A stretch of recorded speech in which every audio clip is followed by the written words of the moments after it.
Imagine waking up one morning and finding a number floating above your head. A single score, generated by an all-seeing AI. A number that predicts your future, your success, your failure, your relationships, your risks, even your lifespan. And imagine that everyone else can see your number too. Your destiny score. It doesn't matter who you are, where you're from, what you believe. From the moment you turn 18, the system assigns you a score based on millions of data points. Your habits, your genetics, your childhood environment, your online behavior. Your tone of voice, the tremor in your hands, even the micro-expressions you didn't know you made. The AI doesn't ask who you are. It calculates who you're going to be. At first it feels like progress. Crime rates drop, insurance becomes cheaper, jobs become more efficient, relationships become optimized, people with high scores are celebrated, future leaders, innovators, creators. And those with low scores, well, they're handled. Not punished, just limited. You don't get certain jobs. You're denied certain loans. You're screened more carefully at airports. Your dating profiles disappear from search results. No one says it's discrimination. They say it's statistical safety. But then things get darker. A low destiny score becomes a self-fulfilling prophecy. People lose opportunities before they even try. A teenager with a low score stops studying. A brilliant mind is ignored because the system predicted mediocrity. A young adult with a high creativity rating is pushed into a career they never wanted. The AI doesn't just predict futures, it begins writing them. You start to notice the way people look at you. Not at your face, at your number. Every interaction becomes a calculation. Is this person worth talking to? Should I trust them? Are they dangerous? Will they succeed? Not based on character, but based on data.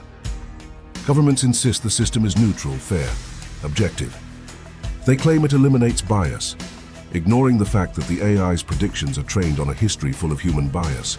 The patterns of the past become the limitations of the future. The wealthy score higher because the system predicts they'll stay wealthy. The healthy score higher because the system predicts they'll stay healthy. The confident score higher because the system predicts they'll remain confident. And everyone else? Their number becomes a cage they can't escape. But here's the twist.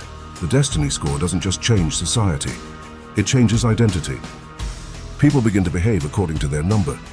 If your score is high, you become bolder, more ambitious, more arrogant.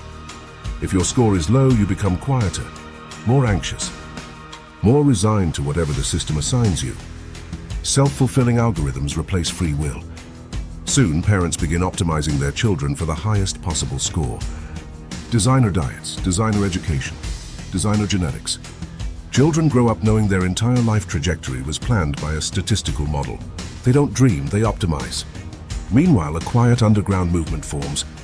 People who refuse to be defined by a score. People who believe destiny should be something you create, not something you're assigned. They ask questions no one else is asking. So what happens when the AI is wrong? What happens when a human outgrows their past? What happens to the outliers, the dreamers, the rebels, the unpredictable minds that change history? Because hidden behind all the numbers is one terrifying truth. The AI can predict behavior, but it cannot predict the human spirit. It can analyze your patterns, but not your potential. It can measure your past, but not your transformation. And the more society relies on predictions, the less room there is for miracles, growth, or change. So here's the question the world eventually faces. If an AI tells you who you're going to be, do you believe it? Or do you fight for a future it can't calculate? Because in a world ruled by destiny scores, the most powerful act of rebellion is becoming someone the system never saw coming.